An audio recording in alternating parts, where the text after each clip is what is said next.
All right, welcome again to another, live reaction. You know what I mean? Yeah, man. So this time we have Captain Chataza out of the ISUPK up against some Christians. You know what I mean? Some brothers. You know what I mean? Seems like them from the tribe of Issachar. You know what I mean? Who are Christians and them learn today because and this debate is proof that the Christian church don't teach the Bible. You know what I mean? And brothers and sisters need to come out of that Christian church. You know what I mean? So without further ado, what we're gonna do, we're gonna jump straight into it. We have a comment already before we even start. Yeah man. So we're gonna jump straight into it. So you know what I mean? Just click up the like button. You know what I mean? Subscribe and leave your thoughts in the chat. Communicate. You know the thing go. Okay, how many scriptures would you need before you believed it? Believe what? That Christ only came for Israel. Oh, I'm just trying to come in here to understand what y'all believe. Because No, I got you. I feel like y'all are trying to give us this perspective that there should be division in people who believe or people who want to believe. Like they're like as a person who wants to see Jesus Christ, as somebody who wants to have his peace and his love, there should be no limitation, or there should be no, you have to be black, you have to be Hispanic, you have to be this, you have to be that. It should be free to anybody. Let me show you what Christ said. You ready? This is the book of Matthew, chapter 10, verse 34. Think not that I am come to send peace on earth. What? Peace on earth. See, a moment ago, you were just talking all that peace talk. Christ didn't come to send peace on earth. Go ahead. I am come not to send peace, but a sword. But a what? A sword. A what? A sword. Meaning Christ is coming to set conflict. Now, here's the first level of conflict that Christ came to set off. Go ahead. Verse 35. For I am come to set a man at At variance variance, meaning at odds. Go ahead. against his father. Against who? His father. So the first thing is, if you come to serve Christ and your father doesn't, y'all two are going to be against each other. Never mind if it was someone of another nation. Go ahead. And the daughter against her mother. Go ahead. And the daughter-in-law against her mother-in-law. Go ahead. Verse 36. And a man's foes. And a man's who? Foes. And a man's who? Foes. Go ahead. Shall be they of his own household. That's the first thing when you come to really serve Christ. When you come to really serve Christ, everybody's going to be against you because his message was one of revolution. It's a very revolutionary thing to say that God only loves Israel. Right. You understand? Here's something else too. What does the word holy mean? We're reading the Holy Bible. Do you know what the word holy means? Holy means, from what I understand, holy would be perfect and clean, washed. Just, Okay, no. The actual definition, it comes from the Hebrew word kodash. It means separate. The first thing that you got to understand is God chose a holy people. The holy people is Israel, which means what? This is a separate people from everybody else. Brother, if you separate somebody, that's division. You understand? Now, let's read what Christ said about who he came for. Read. Matthew chapter 15, verse 24. But he answered and said, I am not sent but into the lost sheep of the house. No, I'm sent to everybody. I'm not sent Go ahead. but into the lost sheep of the house of Israel. Christ said, I am only sent to the lost sheep of the house of Israel. Out his own mouth, he said he didn't come for nobody else. So why are we of everybody or of Israel? so that's The lost sheep, hold on, the lost sheep of who? Israel. Yeah, Israel. I heard that. Yes. So his words don't change. So you would say that Jesus still is only here for the lost in Israel. He's not here for me, you, anybody here in America. Of Israel. It didn't say in Israel. Okay, but It said of Israel. You understand? I'm of Israel. He's of Israel. He's of Israel. What makes him of Israel? Okay, I got you, right? The people that you would consider blacks, Latinos, and Native Indians, these are the lost sheep, right? What's your nationality? Mexican. Okay, Mexican, right? Like Los Indios or Conquistador? What was your father? Like Native or? I have no idea. I just know I ancestors from The fact that you don't know is really a good sign because our people were conquered. So, who was living in Mexico before Cortez invaded the peninsula? Spanish. No, the Spanish was Cortez.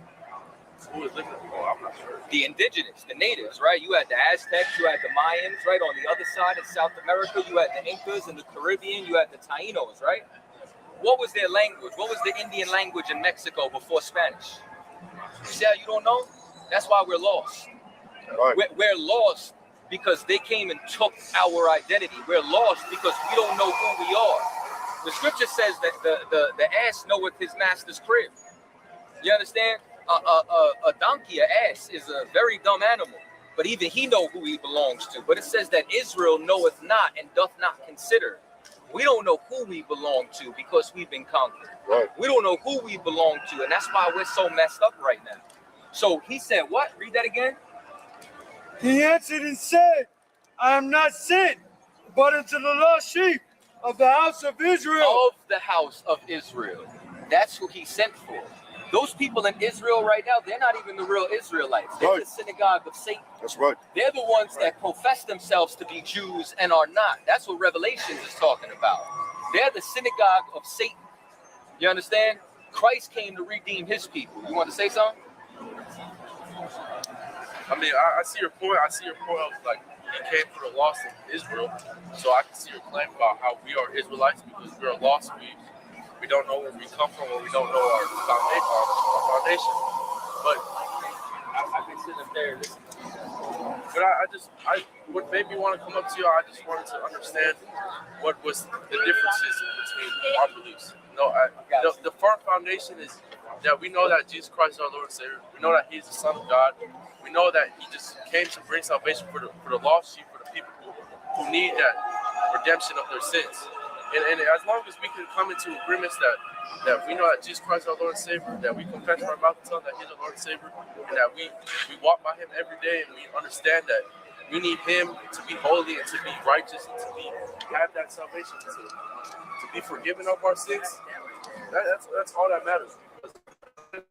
All that we understand what the truth is, and just the firm foundation of knowing that Jesus Christ is our Lord and Savior, that He died for all of our sins. Without Him, we're unrighteous. See, here's okay. A lot of the things that you say, okay, like they sound great. A lot of them are vague and ambiguous. They're broad brush statements. You understand? Like, and here's what I mean. Christ is the Savior of Israel. If you're of Israel, then He's our Savior. You understand? And that's because the whole reason is like, what is sin? Sin is a rebellion against God. Okay. Sin is transgression of the law. That's how the Bible defines it. You understand? If you break God's law, then you have committed sin, right? Who was the law given to? Moses. Who else? Moses gave it to who? He just kept it himself? He gave it to everybody. He gave it to Israel. He didn't give it to them. He didn't give it to everybody. You give me Amos 3:1. You give me Psalm 147:19. Like this is the biggest misconception. Like the things that you're saying, right? I understand you wanting to find common ground, but the problem is you can't find common ground with a lie. And I know that it's a very difficult thing. You understand? Like I could see, you know how I know y'all believe what y'all believe? You wearing representation of it. Belief isn't just saying you believe something. Belief is showing. I don't have to wear this shirt. No. But what I'm saying is, I perceive you as somebody who believes what you're saying because you out here with your camera crew, you out here with that shirt on, you willing to have the conversation. But what we have to do is we have to realize as a conquered people, we were taught lies and we have to scrutinize what was given to us and come down to the realization that maybe what we learned is wrong. It's what, okay? Let me ask you, so anything that I said, are you claiming that is wrong? What I'm saying is you're saying broad brush statements, but if I dig deep into every single one of them and scrutinize them, me and you are going to believe two different things about salvation, about what sin is, about who this applies to. You understand? So we got to be a little bit more succinct and specific before we try to find common ground. Now let me show you what I mean. Read what you're saying. What Amos 3:1. What's up? What? This is Amos chapter 3 verse 1. And now this is on what I was just talking about a moment ago, that God only dealt with Israel and about that law part. Because a moment ago you said He gave the law to everybody. Moses didn't give the law to everybody. He gave it to Israel. You read this first, and then you got Psalms 147. Yes. Amos chapter 3, verse 1. Hear these words that the Lord has spoken against you, O children of Israel. No, O children of everybody. O children of Israel. O children of the earth. O children of Israel. Again, we see God is addressing Israel. Against the whole family. The whole family. La familia. This is a family affair. This is blood. Go ahead. Which I brought up from the land of Egypt. Go ahead. Saying, you only have I known. You what? You only have I known. Go ahead. Of all the families of the earth. There's a lot of other families of the earth. God said he only knows Israel. Go ahead. Therefore, I will punish you for all your iniquity. Because iniquity is sin. The law was only given to Israel. So therefore, God punishes Israel because if you knew better, you do better. You got to be held accountable for what you know. Read. It's the book of Psalms, chapter 147, verse 19.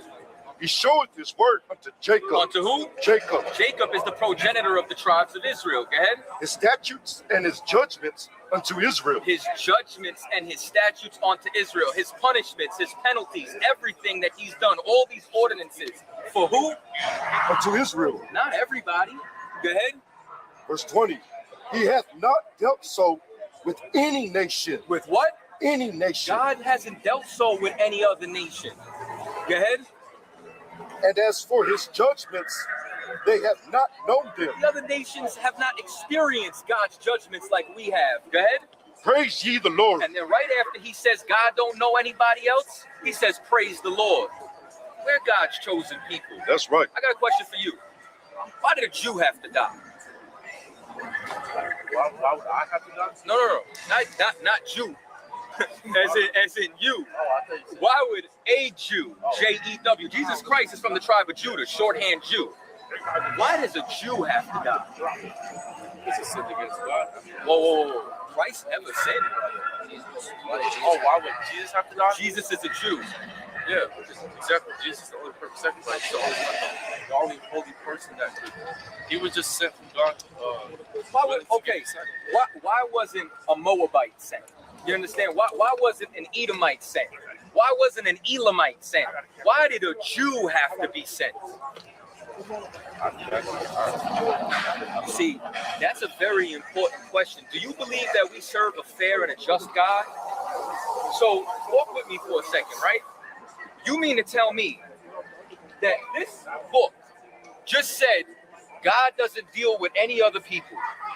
You mean to tell me we read another verse that said God has only judged Israel and hasn't known anybody else? And then now, after all the captivities, all the judgments, all the punishments, he couldn't find a righteous Gentile or non-Israelite to die to bring them into the fold? So you mean to tell me they never get punished, they never get judged, they never had the covenant, and none of them got to die, but now Christ got to come die for them? Does that sound fair and just? That's God's image. That's God Himself. That's God Himself. Who else could? And in the Old Testament and in the New Testament, it talks about that Jesus doesn't want no more lamb sacrifice. He doesn't want no more animal sacrifices. He wants to give Himself up. He loves us so much that He wants to give Himself up for us. It's nobody else. It's nobody on this earth that deserves. It's only Him, because He wants to show us how much He loves us by sending Himself, not putting a Gentile or not putting anybody else. He wants to. Now listen to me. He wants to put Himself in that predicament to show us how much He loves us, how much mercy He has. Okay. Again, you're giving me a lot of vague things, and you keep saying for us like these broad brush statements of inclusion for everybody. You just claim that we're Israelites because we're Right, but the difference is when I say it, I know I'm just talking about us. You're talking about heathens too. You're talking about other people. That's why I say if we get specific, it's going to be real different. And there's a reason why I said, then what did the other nations have to do? Then what makes you different from somebody sitting over there or somebody walking over here? What makes you different? Okay, what makes me different, you understand, is number one, I'm an Israelite. What makes you said an Israelite is somebody who is lost. He doesn't know where they come from, right? Okay, we in this time are now waking up. We at this time, you understand, have actually been visited by Christ. You understand? Meaning that we've gone and learned how to actually serve him and to come